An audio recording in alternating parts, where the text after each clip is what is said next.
Nos ponemos sobre nuestros pies. Dios le bendiga esta hermosa tarde. Vamos a leer la palabra de Dios en el libro de Ageo, capítulo 1, exhortación a edificar el templo.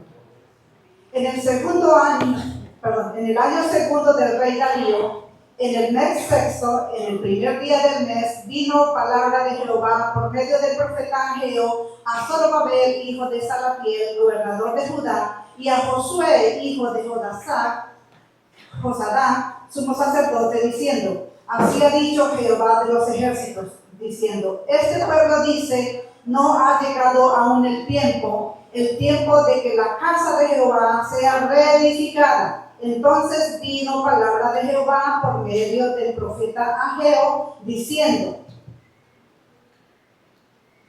es para vosotros tiempo, para vosotros de habitar en él, en vuestras casas artesonadas, y esta casa está desierta. Pues así ha dicho Jehová de los ejércitos: meditad bien sobre vuestros caminos. Sembráis mucho y recogéis poco. Coméis y no os saciáis. Bebéis y no quedáis satisfechos. Os vestís y no os calentáis. Y el que trabaja a jornal recibe su jornal en saco roto. Así ha dicho Jehová de los ejércitos: meditad sobre vuestros caminos, subid al monte y traed madera, y reedificad la casa, y pondré en ella mi voluntad, y seré glorificado, ha dicho Jehová.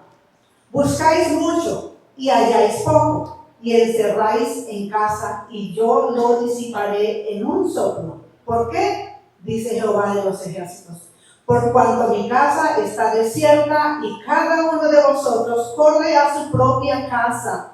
Por eso se detuvo de los cielos sobre vosotros la lluvia, y la lluvia detuvo sus frutos. Y llamé la sequía sobre esta tierra y sobre los montes, sobre el trigo, sobre el vino, sobre el aceite, sobre todo lo que la tierra produce, sobre los hombres y sobre las bestias y sobre todo trabajo de mano.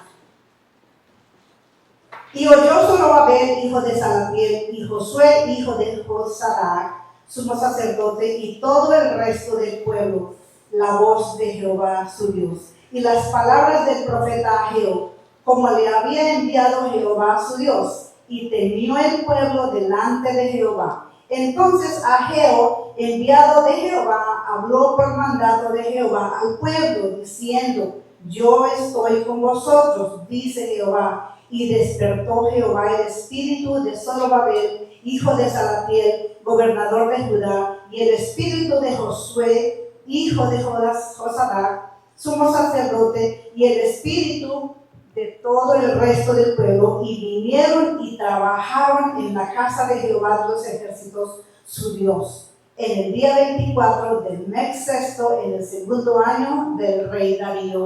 Amén. Amén. Gloria a Dios. Esta es la palabra del Señor para su pueblo. Amén. Pueden sentarse. Podemos decir en esta tarde que una de las luchas más frecuentes en la vida cristiana y en la iglesia como tal es el estancamiento espiritual. Momento en que dejamos de crecer, de avanzar y de servir. Así estaba el pueblo en el tiempo de Ageo. Ellos habían vuelto del exilio desde Babilonia con la misión de reconstruir el templo, pero después de un tiempo de entusiasmo cayeron en la pasividad, cayeron en esa inercia espiritual. Se comenzaron a ocupar de lo suyo mientras la casa de Dios seguía en ruinas. Dios entonces levanta al profeta Ageo con un mensaje directo y confrontador. Así que en esta palabra que acabamos de leer, aquí se nos da el antídoto para quebrar, diga conmigo, quebrar el estancamiento espiritual. Amén. El estancamiento espiritual puede llegar en cualquier momento a una iglesia de forma corporativa, pero también en nuestras vidas personales. Y aquí el profeta Ageo, cuando comienza su palabra, pone en evidencia nuestra indiferencia y pasividad, o pone en evidencia la pasividad que el pueblo había tomado después del exilio. Este pueblo dice que todavía no había llegado el tiempo en que la casa del Señor sea reedificada. Ellos llegan después de estar 70 años esclavos en Babilonia, y por medio del decreto del rey Ciro, dice la palabra de Dios que ellos fueron liberados y llegaron de nuevo a la tierra prometida. ¿Y qué pasó ahí? Dice que ellos entonces comenzaron a ver una serie de factores que eran amenazantes para no poder otra vez levantar el templo. Y ellos comenzaron a decir que todavía no había llegado el tiempo de levantar el templo. El templo era símbolo de la presencia de Dios en medio de su pueblo. Así que el ellos esforzarse y levantar otra vez el templo era declarando que ya Dios estaba en medio de su pueblo. Si ellos no hacían esto, entonces no había una razón por la cual el pueblo pudiera estar junto y unánime con una sola fe, adorando al Dios verdadero. Así que ellos mismos, sin darse cuenta, estaban haciéndose daño en su crecimiento y en su vida espiritual. El problema no era falta de recursos. Todos los recursos estaban en disposición, porque el hecho de que ellos duraran 70 años en Babilonia, toda la madera estaba allí creciendo, nadie había cortado madera, había suficiente madera para reedificar la casa del Señor. Pero dice en cambio que ellos vivían en casas artesonadas, mientras la casa de Dios estaba en ruinas. Entonces había como un asunto donde las prioridades estaban totalmente, invertidas. Yo estaba muy ocupado en lo mío, pero las cosas del Señor estaban totalmente descuidadas. Así que muchas veces postergamos lo espiritual con excusas piadosas. Más adelante, cuando las cosas estén mejor para mí, yo me comprometo con el Señor. Cuando me organice mejor, entonces yo voy a servirle al Señor. Cuando tenga más tiempo, yo voy a dar el talento y las cosas que el Señor requiere de mi vida. Las excusas, lamentablemente, son un obstáculo para que Dios haga su voluntad en nuestras vidas, y eso pasó con el pueblo en los días de Ageo. Ellos estaban poniendo excusa para hacer lo que Dios estaba esperando de sus vidas. Así que ante esta indiferencia y ante esta actitud egoísta del pueblo, comenzó el estancamiento. Así que el estancamiento tiene una particularidad: se disfraza de justificación. Justificamos muchas cosas para no hacer lo que Dios quiere que hagamos. Y aquí dice la palabra de Dios que por causa de esa desobediencia, por causa de esa indiferencia, Dios trajo efectos desastrosos en la vida del pueblo. Dice el Señor que hizo venir una sequía sobre la tierra y sobre los montes. Y Dios le confronta y les dice: mediten bien sobre sus caminos. ¿Por qué? Porque ellos estaban muy ensimismados en todos sus asuntos, independiente de Dios.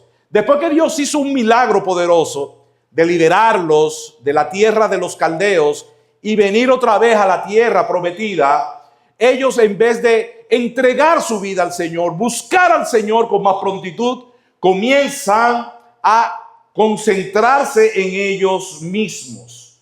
Y entonces Dios le dice: mediten sobre sus caminos, queriendo Dios decirle que por donde ellos iban, no iban bien. Porque hay caminos que al hombre le parecen rectos, pero su fin es fin de muerte. Y Dios, que conoce nuestros caminos, conoce la intención de nuestro corazón, las motivaciones que se forjan en nuestras decisiones, Dios lo confronta y les dice: mediten muy bien sobre sus caminos.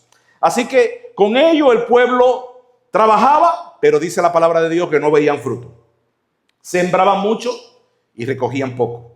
Comían y no se saciaban. Trabajaban, pero su esfuerzo caía ¿dónde? En saco roto. Es decir, podemos ver que ellos podían tener todas las facilidades, podían tener toda la intención de ellos mismos progresar, pero sin la bendición de Dios, ellos estaban totalmente perdidos. Y eso nos da a nosotros una enseñanza, mis hermanos. Podemos hacer tantas cosas en la vida, pero si Dios no está con nosotros, lamentablemente las cosas serán improductivas en nosotros. Habrá insuficiencia, habrá improductividad, habrá desprotección de Dios. Amén. Porque Jesús lo dijo claramente: sin mí nada podéis hacer. Jesús también dijo: el que no recoge conmigo, ¿qué pasa? Desparrama. Así que esto nos dice a nosotros que tratar de vivir una vida independiente de Dios, haciendo nuestra propia voluntad y andando en nuestros propios caminos, siempre será desastroso, como fue para el pueblo en los días del profeta Ageo. Aquí entonces Dios le pone una oportunidad para que ellos puedan rebasar ese tiempo de estancamiento. Yo no sé si en tu vida ha venido un estancamiento y tú quizás te has preguntado: Señor, ¿por qué este estancamiento en mi vida? ¿Por qué hago tantas cosas y veo que siempre estoy en el mismo lugar? ¿Por qué trato de solucionar problemas y los problemas, en vez de solucionarse, comienzan a multiplicarse? Entonces eso nos dice a nosotros que cuando esas cosas suceden, tenemos que analizar muy bien nuestro corazón y analizar muy bien nuestros caminos. Si verdaderamente estamos andando en la senda de la voluntad de Dios, si verdaderamente Dios es el primer lugar. Porque el problema del pueblo aquí era un asunto de prioridades. Y cuando las prioridades no están ordenadas acorde a lo que Dios demanda de nuestras vidas, lamentablemente nuestros caminos se van a torcer. Por eso dice en Proverbios: fíate del Señor de todo tu corazón y no te apoyes ¿en qué? En tu propia prudencia. Reconócelo en todos tus caminos y Él, ¿qué va a hacer? Enderezará tus veredas. Hay veredas que están torcidas por muchos años y lo que Dios está buscando de nosotros es que lo reconozcamos en todos nuestros caminos. Y reconocer a Dios en todos nuestros caminos, ¿usted sabe lo que significa? Es vivir para Él, es andar con Él, es hacerlo a Él partícipe de todas mis cosas, es darle a Él el señorío de mi vida, es permitir que Él pueda gobernar todos mis asuntos, es depender de Él en todo lo que yo emprenda. Es decirle: Señor, en tu nombre haré esto. Si es tu voluntad, sucederá esto. Si Dios quiere, pasará aquello. Por esa razón, mis hermanos, nosotros somos un pueblo que somos pueblo del Señor y que necesitamos de su amparo, de su ayuda y también de su dirección. No podemos prescindir nunca de la voluntad de Dios y de su dirección. Y eso pasó con el pueblo en los días del profeta Ageo. Ellos querían vivir para sí. Ellos decían: no, todavía no es el tiempo de que la casa de Dios sea edificada. Una excusa vaga. Mientras ellos estaban muy preocupados en sus asuntos. Dice que tenían casas artesonadas. Las casas artesonadas era tipo del palacio del rey. El rey, cuando artesonaba el palacio, lo artesonaba con madera de cedro. Así que ellos se esforzaron en edificar su propia casa, mientras que la casa de Dios, dice, estaba en ruinas. Este es un llamado profundo para la iglesia del Señor. Este es un llamado profundo para nuestra vida personal, para analizar y meditar en nuestros propios caminos. Porque nunca podrá venir el crecimiento espiritual en nuestras vidas si nosotros estamos concentrados en nuestros propios asuntos, teniendo las cosas del Señor en un segundo y quizás en un último lugar. Por eso aquí Dios dice claramente: consideren bien sus caminos. Siembran mucho, pero recogen poco. Comen, pero no hay suficiente para que se sacien. Beben, pero no hay suficiente para que puedan estar embriagados. Se visten, pero nada los calienta. Y el que recibe salario en bolsa rota. Uy, qué duro, ¿eh? Que cuando llegue el momento de cobrar el sueldo, ¿qué pasa? No alcanza para nada. Y tenemos mucho y vemos como que no hay como productividad en lo que hacemos. ¿Por qué, mis hermanos? Porque la bendición de Dios es la que enriquece. Amén. Y podemos tener muchas cosas y si no tenemos la bendición de Dios, esas cosas serán insuficientes. Pero fíjense, hay personas que tienen pocas cosas y esas personas tienen la bendición de Dios y eso poco en las manos de Dios se vuelve mucho. Amén. Por esa razón esto nos llama a la atención de que consideremos nuestros caminos y revisemos nuestras prioridades para poner a Dios en primer lugar. Buscad primeramente el reino de Dios y su justicia y las demás cosas os serán añadidas. Dios pone en evidencia que el mandato es reflexionar y luego actuar. El remedio no era teórico para el pueblo, sino práctico. Ellos tenían primero que meditar muy bien en sus caminos, comenzar a reflexionar cuáles son las intenciones de su corazón. Ellos tenían que arrepentirse delante del Señor. Luego tenían, después de arrepentirse, tomar la acción y subir al monte y traer madera para edificar la casa de Dios. La fe verdadera no se queda en buenas intenciones, se demuestra en obediencia concreta. Se lo repito de nuevo. La fe verdadera no se queda en buenas intenciones, se demuestra en obediencia concreta. Cuando Dios nos llama a accionar en proporción a lo que Él está pidiendo. Así que no es simplemente yo quiero hacerlo, es que tú debes de hacerlo y tú debes de poner el tiempo y el esfuerzo de lo que Dios quiere que tú hagas con relación a su servicio a Él. Así que Dios no solamente quiere que entendamos nuestra condición, sino que demos pasos tangibles hacia la restauración. Dios no quiere simplemente que tú medites en tu camino y tú puedas decir, caramba, no estoy dando el 100% para Dios. No estoy dando mi vida en su servicio. No estoy entregando todos mis talentos. No estoy entregando todos mis recursos. Y lo reconoces y lo aceptas. Dios quiere que inmediatamente tú lo reconozcas, comience a actuar en proporción hacia la restauración espiritual. Tienes que volver a orar si no estabas orando. Tienes que comenzar a buscar el rostro del Señor si te ha descuidado en tu vida espiritual y en las disciplinas espirituales. Tienes que comenzar a dar. Si se ha metido el espíritu del codo, tiene que decirle al Señor, rompe ese espíritu del codo o de la tacañería y ayúdame a ser generoso. Bendito sea el Señor. Tenemos que comenzar a congregarnos, tenemos que comenzar a comprometernos con el servicio del Señor en su casa. Porque fíjense algo, mis hermanos, lo único que tendrá trascendencia en la vida es todo lo que hagamos para el Señor y para su causa. Nada en la vida tendrá trascendencia, porque la apariencia de este mundo, dice el apóstol Pablo, va pasando.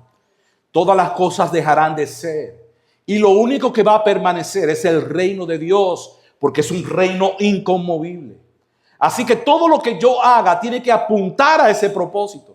Si trabajo, mis recursos y mis talentos tienen que estar orientados a ese propósito. Si estoy sirviéndole al Señor, mi tiempo tiene que estar invertido para ese propósito. Todo lo que hago tiene que estar volcado a la causa de Cristo. Porque el Señor dijo claramente, el que pierda su vida por causa de mí, la hallará. ¿Y qué significa perder la vida por causa de Cristo? Es consumirnos en Él, es entregarnos para Él, es darlo todo por Él, bendito sea el Señor, porque Él lo dio todo por nosotros. Y Él merece ese amor de entrega incondicional y sin reserva para su causa. Así que tenemos que obedecer el mandato del Señor para que el estancamiento espiritual comience a ser quebrado en nuestra vida y comencemos a crecer de gloria en gloria como a la imagen del Señor. La vida cristiana es una vida que siempre va en ascenso. Diga conmigo, en ascenso. Porque la senda del justo es como la luz de la aurora que va en aumento hasta que el día es perfecto. Así que esto no es un asunto donde yo me detengo en un momento, porque cuando me detengo estoy retrocediendo. Tengo que seguir avanzando y creciendo. Y cuando llega el estancamiento por un descuido espiritual o por yo ser autosuficiente o autocomplaciente, es allí entonces donde lamentablemente dejo de crecer y el Señor está llamándonos para que nos volvamos a Él. Y fíjense algo que Dios es un Dios muy amoroso. Porque mucha gente pensaría, pero yo tengo que hacer algo para que Dios me bendiga. Pero yo tengo que hacer algo para que la gracia de Dios y el favor de Dios esté para mi vida. Fíjese algo, Dios no es un Dios transaccional. Haces y yo te bendigo. Dios es un Dios que mira el corazón. Amén. Porque dice la palabra que ese pueblo de labios le honraba, pero su corazón estaba lejos de Él.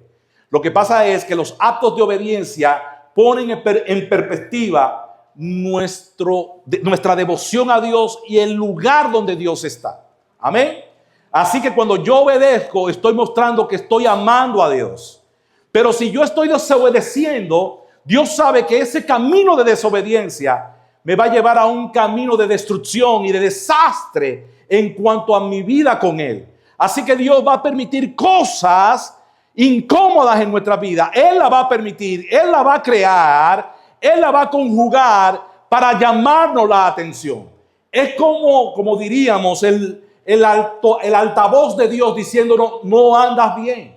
Hay circunstancias que van sucediendo en nuestras vidas que parecen inexplicables, que parecen que vienen así de la nada y decimos: ¿cómo llegó esto? ¿Por qué llegó? He hecho tantas cosas, ¿y por qué estas cosas han venido? Es porque Dios en su misericordia la está permitiendo para llamarnos la atención y para que rectifiquemos nuestra senda y nos volvamos completamente a Él. La palabra de Dios dice, le damos un aplauso al Señor. La palabra de Dios dice: al hijo que Él ama, el Señor disciplina. Si nos deja sin disciplina, no somos hijos, sino bastardos. Así que Él no nos va a poner la vida cómoda mientras nosotros andamos en nuestros propios caminos. Él no va a soplar sobre la vela de nuestro barco viento mientras nosotros estamos buscando nuestro propio sendero. Él tratará de atraernos con cuerdas de amor, aunque sea doloroso. Y eso fue lo que pasó con este pueblo. Dios endureció sus juicios contra este pueblo. Dice la palabra del Señor que el Señor comenzó a traer sequía sobre este pueblo. Y dice que el Señor dice: por tanto, por causa de ustedes los cielos han retenido su rocío y la tierra ha retenido su fruto. Dice el Señor: llamé a la sequía sobre la tierra, sobre los montes, sobre el trigo, sobre el vino nuevo, sobre el aceite, sobre los productos de la tierra, sobre los hombres, sobre el ganado y sobre todo el trabajo de sus manos. Es decir, que Dios mismo estaba metido en el asunto. Dios mismo estaba en contra de ese devenir totalmente descarriado que el pueblo había tomado. Dios mismo dice que con un soplo, aleluya, traería esa insuficiencia, esa improductividad dentro del pueblo. Y fíjese algo, nosotros podemos luchar contra el hombre. El hombre se puede levantar en nuestra contra y podemos tener el control de revertir cualquier circunstancia para que se torne a nuestro favor. Podemos incluso transformar asuntos cotidianos de la vida con nuestra propia sapiencia y decir: yo haré esta decisión para que esto suceda. Pero si Dios está en contra de nosotros, no importa lo que hagamos. Como dice en mi país, no nos salva ni checheré. No nos salva nadie. Amén. Porque Dios es soberano y Él tiene el control de todas las cosas. Y Él mismo fue el que dijo: yo llamé a la sequía, yo hice que no se produjera el trigo en ustedes, y todo esto para llamarle la atención a ellos sobre sus malos caminos. Así que Dios entonces comienza a decirle: obedezcan, vayan al monte, traigan madera y reedifiquen la casa. Así que cuando dice que Zorobabel y Josué y todo el resto del pueblo oyó la voz del Señor, dice que todo el pueblo temió. Y el pueblo respondió con una obediencia inmediata. Dice que Zorobabel, hijo de Salatiel, el sumo sacerdote Josué, hijo de Josadá, y todo el remanente del pueblo obedecieron a la voz del Señor, su Dios, y la palabra del profeta Ageo, como el Señor su Dios la había mandado. Y dice que temió todo el pueblo delante del Señor.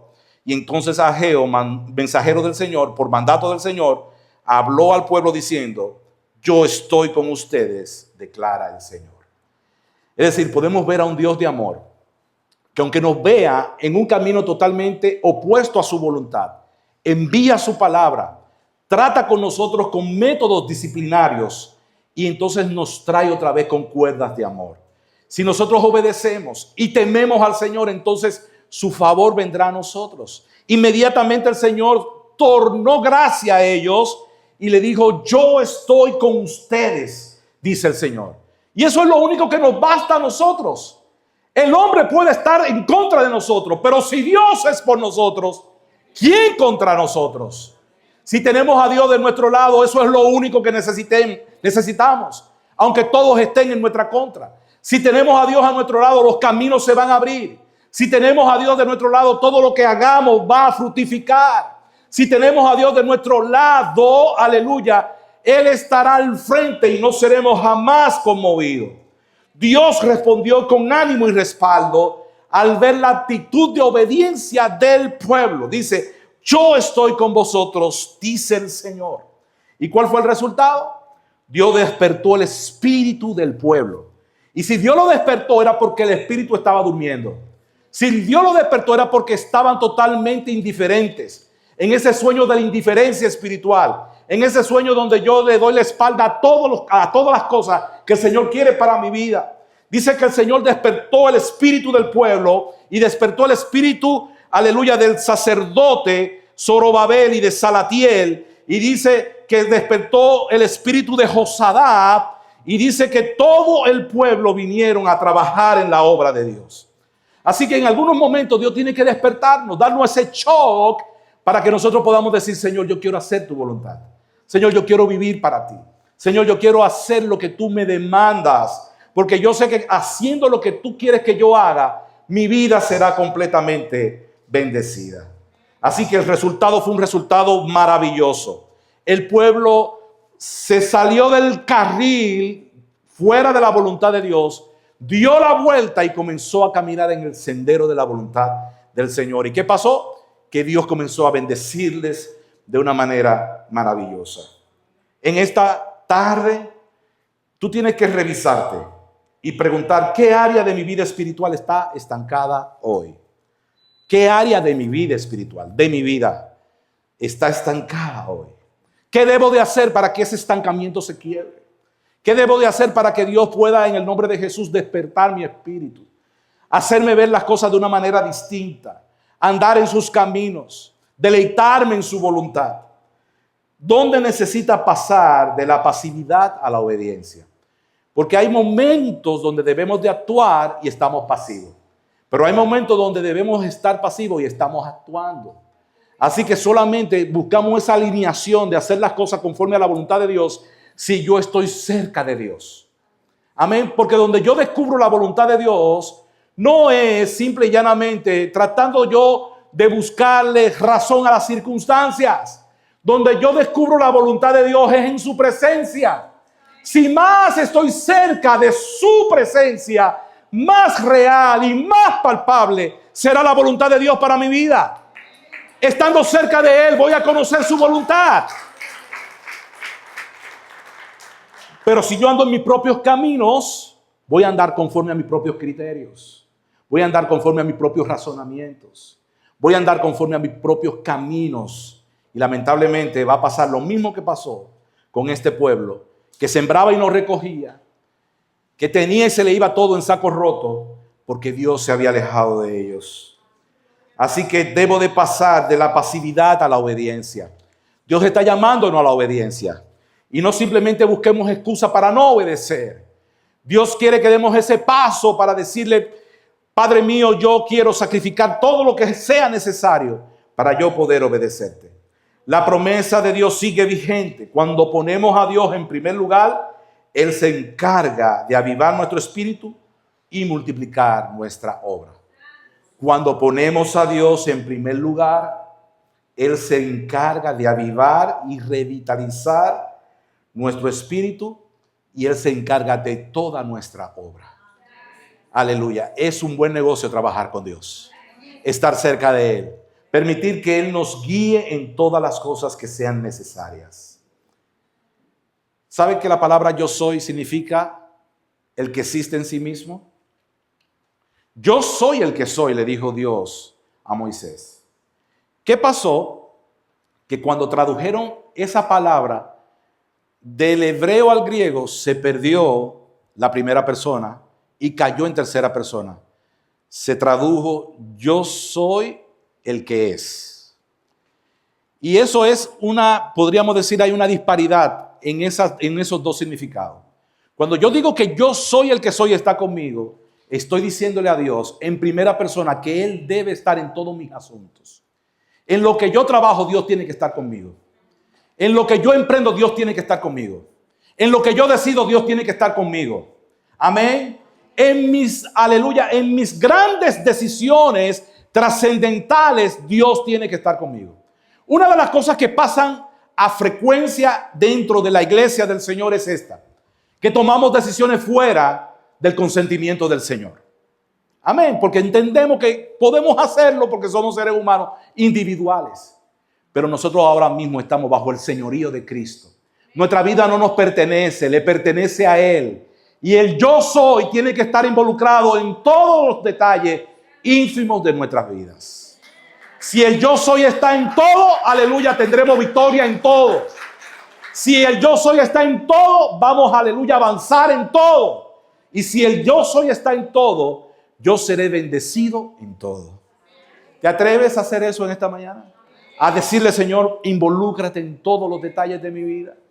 No quiero ser como el pueblo en los tiempos de Ageo, que estaba concentrado en mis asuntos, en mis negocios, en mis particularidades, pero tú fuera de eso. Amén.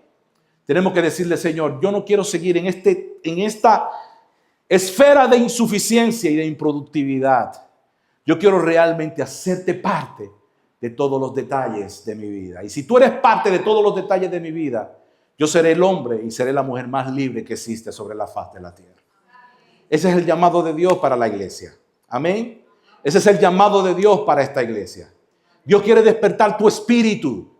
Despertar tu espíritu quiere decir que Dios quiere que tú recapacites, que tú te reavives, que tú puedas reformular tu perspectiva sobre la vida, tu cosmovisión sobre la vida. ¿Qué pasa con la iglesia de hoy? Que la iglesia de hoy piensa como el mundo piensa. Y como la iglesia de hoy piensa como el mundo piensa, anda conforme a sus propios caminos. Y por eso Dios está llamando a la iglesia a que pueda retornar otra vez a ver el mundo a través de los lentes de la palabra de Dios. Y cuando vemos el mundo detrás de los lentes de la palabra de Dios, entonces vemos al mundo como Dios lo ve. Y si yo veo el mundo como Dios lo ve, voy a andar como Dios quiere que yo ande. Y si yo ando como Dios quiere que yo ande, voy a ser la persona más bendecida y más libre que existe en esta vida. Así que Dios nos está llamando a ese punto, mis hermanos, de un abandono total de nuestras vidas para que Él tome el control absoluto de nosotros. ¿Sabía usted que el templo es una revelación progresiva de lo que Dios quería hacer en medio de su pueblo a través del tiempo? El templo era una estructura física, sí, realmente era una estructura física. Dios demandaba que hubieran servidores en el templo, que el pueblo diera diezmo, porque si no daba el diezmo, los servidores no podían servir al Señor. Y si el diezmo no estaba en la casa, por eso dice la palabra, traer los diezmos al alfolí para que haya alimento en mi casa. Ese alimento no era para los ratones, mis hermanos, ni para los roedores. Ese alimento, ¿usted sabe para quién era ese alimento? Dígame usted mismo. ¿Para quién era? Para los cantores que vivían en la casa del Señor, en las cámaras de la casa del Señor. Porque ¿con qué se iban a alimentar ellos? ¿Con el viento? ¿Con el agua? No. Se iban a alimentar con las ofrendas que traía el pueblo. ¿Qué pasa? Que si el pueblo no daba el diezmo, los cantores se iban a morir de hambre ahí. ¿Y qué iba a pasar? ¿Qué iba a pasar? Dígalo usted mismo. ¿Qué iba a pasar? No iba a haber quien adorara. No iba a haber servicio en la casa de Dios. ¿Qué más? ¿Qué iba a pasar? ¿Qué más iba a pasar? Y ellos tenían que irse entonces a trabajar, porque el pueblo no llevaba alimento a su casa. Entonces, la responsabilidad del pueblo era mantener la casa de Dios con sus recursos para que la adoración al Dios verdadero estuviera latente de manera permanente. El templo simplemente era un símbolo de lo que iba a pasar en los postreros días. Iba a venir el verdadero templo, porque el templo significaba la presencia de Dios en medio de su pueblo. ¿Y usted sabe quién era el verdadero templo? Cristo. Dice que el Verbo se encarnó y habitó entre nosotros, puso un tabernáculo entre nosotros.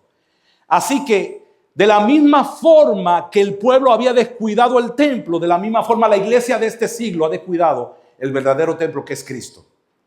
Y si nosotros no tenemos una relación con Cristo, donde Cristo sea nuestro Señor, donde Cristo sea el que nos gobierna, donde Cristo sea el que camine con nosotros, donde Cristo sea el todo en nosotros, entonces la vida no va a tener sentido.